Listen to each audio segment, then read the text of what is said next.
بسم اللہ الرحمن الرحیم۔ السلام علیکم معزز طلباء کرام، آپ سب کیسے ہیں؟ آج ہم مؤطا امام محمد کے سبق نمبر 287 کو پڑھیں گے۔ آج کے ہمارے سبق کا عنوان ہے اشارہ و کنایہ سے تہمت لگانے پر حد کا بیان۔ آج کے ہمارے سبق کی جو عبارت ہے وہ باب الحد فی التعریض سے شروع ہوتی ہے کہ تعریض میں حد کے حوالے سے باب ہے، اور تعریض کا مطلب وہی اشارہ کنایہ میں تہمت لگانے پر حد کا بیان۔ تو آج کے ہمارے سبق میں امام محمد رحمۃ اللہ علیہ حدیث پاک جو لکھتے ہیں وہ ہے اخبرنا مالک اخبرنا ابو الرجال محمد بن عبد الرحمن عن امه امرة بنت عبد الرحمن ان رجلين في زمان عمر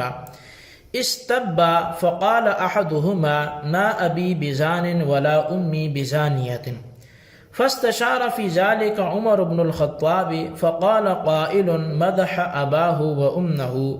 وقال آخرون قد كان لامه وابيه مدح سوى هذا، نرى ان تجلدہ الحد فجلدہ عمر الحد 80۔ امام محمد رحمۃ اللہ علیہ آپ فرماتے ہیں کہ ہمیں امام مالک نے خبر دی ہے، اور وہ فرماتے ہیں کہ ابو الرجال محمد بن عبد الرحمن نے ہمیں خبر دی، وہ اپنی والدہ امرہ بنت عبد الرحمن سے بیان کرتے ہیں۔ فرمایا کہ حضرت عمر رضی اللہ عنہ کے دور خلافت میں دو مردوں نے ایک دوسرے کو برا بھلا کہا۔ ان میں سے ایک بولا نہ تو میرا باپ زانی ہے اور نہ ہی میری والدہ بدکارہ ہے۔ اس بارے میں حضرت عمر بن خطاب رضی اللہ تعالیٰ عنہ نے مشورہ کیا۔ ایک کہنے والے نے عرض کیا کہ اس نے اپنے والد اور اپنی والدہ کی تعریف ہی کی ہے، اور دوسرے بولے کہ اس نے جو ہے وہ دوسرے کے ماں باپ کی جو ہے اس نے اس لحاظ سے اس کے ماں باپ کی تعریف کچھ اور الفاظ سے بھی ہو سکتی تھی، اسے اس انداز سے گفتگو کرنے پر کوڑے لگائے گئے۔ مطلب یہ کہ اس نے اپنے ماں باپ کو زانی نہ کہہ کر مخاطب کے ماں باپ کو تعریضاً زانی کہا ہے۔ پس حضرت عمر بن خطاب رضی اللہ تعالی عنہ نے اسے 80 کوڑے لگا لیے۔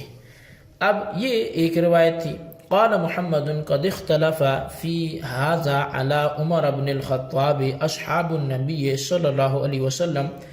فقال بعضهم لا نرى عليه حدا مدح اباه وامه، فاخذنا بقول من درأ الحد منهم، وممن درأ الحد وقال ليس في التعريض جلد علی بن ابی طالب رضی اللہ عنہ، وبہذا نأخذ وهو قول ابی حنیفۃ والعامۃ من فقہائنا رحمهم اللہ تعالی۔ امام محمد رحمۃ اللہ علیہ آپ فرماتے ہیں کہ اس فیصلے پر نبی علیہ الصلوۃ والسلام کے صحابہ کرام نے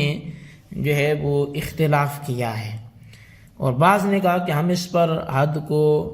جائز نہیں سمجھتے، اور بعض جو تھے وہ اس کے مخالف تھے، یعنی جنہوں نے کہا کہ ہم اس پر حد کو جائز نہیں سمجھتے وہ یہ کہتے تھے کہ اس نے اپنے باپ کی ماں کی تعریف ہی تو کی ہے، تو ہم ان حضرات کے ہی قول پہ عمل کرتے ہیں جنہوں نے حد کی نفی کی۔ اور ان صحابہ کرام میں سے کہ جو اس معاملے میں حد کے قائل نہیں ہیں اور تعریض میں حد کے جائز قرار دینے والے نہیں ہیں، ان میں ایک بڑا نام حضرت علی المرتضیٰ شر خدا کرم اللہ تعالی وجہ الکریم کا بھی ہے۔ ہمارا اسی پر عمل احناف کا، اور یہی امام اعظم امام ابو حنیفہ اور ہمارے عام فقہائے کرام کا قول ہے۔ اچھا، اب تہمت یا تو صریح الفاظ سے لگائی جاتی ہے جس پر بالاتفاق حد ہوتی ہے، اور کبھی اشارتاً تعریضاً تہمت وہ بھی بنتی ہے، اور ایسی تہمت پر حد قذف کے اجراء اور جواز میں حضرات صحابہ کرام کا اختلاف ہے۔ یہ جو واقعہ آپ نے کتاب میں پڑھا تو اس میں ایک شخص اپنے والدین کے زانی نہ ہونے کی بات کر رہے ہیں، اور دوسرے کے والدین پر صراحتاً وہ زنا کی تہمت نہیں لگا رہا۔ البتہ وہ اپنے والدین کی تعریف میں صرف ایک اور مخصوص برائی یعنی زنا کی نفی کر کے تعریف کرنا تعریضاً یا اشارتاً یہ بھی بتاتا ہے کہ میرے والدین تو ایسے ہیں، تمہارے نہیں ہیں۔ اس تعریضی تہمت پر حضرت عمر رضی اللہ تعالیٰ عنہ نے اسے حد قذف لگائی، لیکن اس میں دیگر صحابہ کرام نے اختلاف فرمایا کہ ایسی صورت میں حد قذف نہیں ہوتی، اور ان حضرات میں حضرت علی المرتضیٰ شر خدا کرم اللہ تعالی وجہہ الکریم بھی ہیں۔ امام محمد رحمۃ اللہ علیہ فرماتے ہیں کہ اس بارے میں ہم احناف کا مسلک یہی ہے کہ تعریض اور اشارے کے طور پر تہمت سے حد قذف وہ واجب نہیں ہوتی۔ حد قذف الفاظ صریحہ کے ساتھ تہمت لگانے پر واجب ہوتی ہے۔ تو اس مسئلے کی تائید میں بہت سے آثار موجود ہیں، یہ صرف اجتہادی یا اپنی رائے پر مبنی مسئلہ نہیں ہے۔ مثال کے طور پر مصنف ابن ابی شیبہ میں ابن طاؤس بیان کرتے ہیں کہ اپنے والد سے وہ یہ بیان کرتے ہیں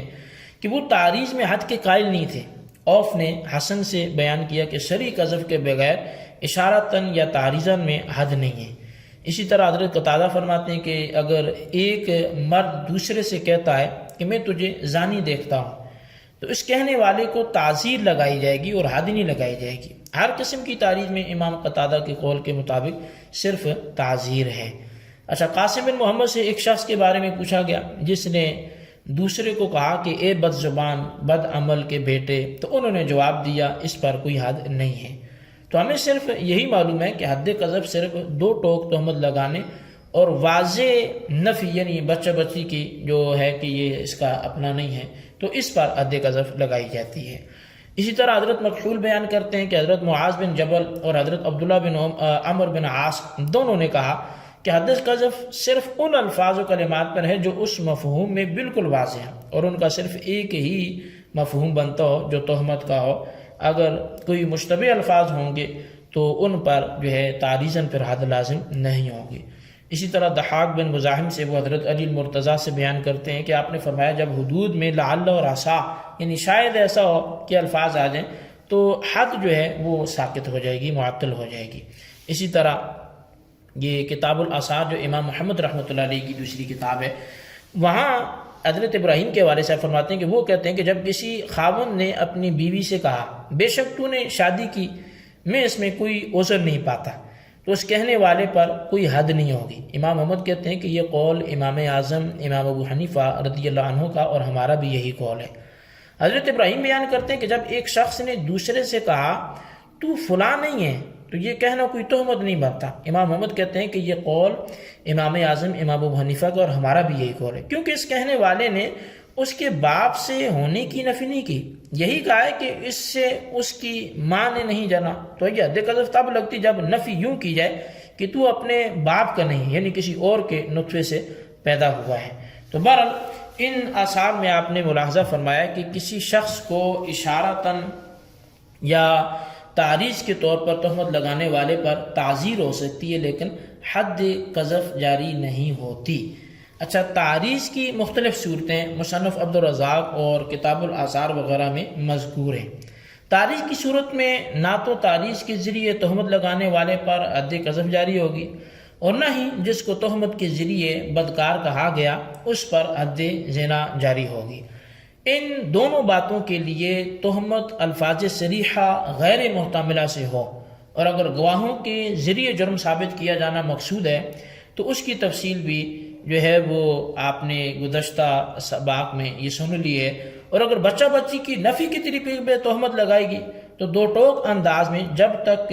یوں نہ کہا جائے کہ یہ میرا بیٹا نہیں ہے بلکہ کسی اور کے نطفے کی پیداوار ہے، اس وقت تک حد قذف جو ہے وہ جاری نہیں ہوتی۔ تو بہرحال اب یہ گویا کہ کسی پر بدفعلی کا جو ہے وہ الزام دھرنا ہے اور بدفعلی کے الزام دھرنے کے حوالے سے یہ ساری باتیں ہیں کہ حد قذف وہ ہوگی یا نہیں ہوگی۔ تو اگر اس نے صریح الفاظ سے کسی پر الزام لگایا اور اس کے باپ کی اس سے نفی کی یا اس کے بچے یا بچی کی کسی عورت سے نفی کی کہ یہ تیرا جو ہے وہ میرے نطفے سے نہیں ہے، شوہر ایسے کرتا ہے، تو ایسی صورت میں تو چلے حد لگے گی، لیکن یہ جو بھی ہو رہا ہے حد قذف کا جو معاملہ چل پڑا ہے تو یہ بدفعلی کے حوالے سے یہ سارے معاملات ہوں گے، یعنی زنا کو بدفعلی بولیں گے۔ تو اب اس بدفعلی کے ضمن میں امام محمد رحمۃ اللہ علیہ نے جو ہے وہ احادیث ذکر کی، تو ہم نے ان کی تفصیل بھی سنی پڑھی، لیکن اس موضوع کے چند ضمنی مسائل بھی ہیں جن کا بیان کرنا وہ قدر مفید ہے۔ اب وہ مسائل تو بہت زیادہ ہیں اور ان کی تفصیل میں اگر ہم زیادہ جائیں گے تو شاید پھر ہر مسئلے پر ایک درس جو ہے وہ بنتا ہے،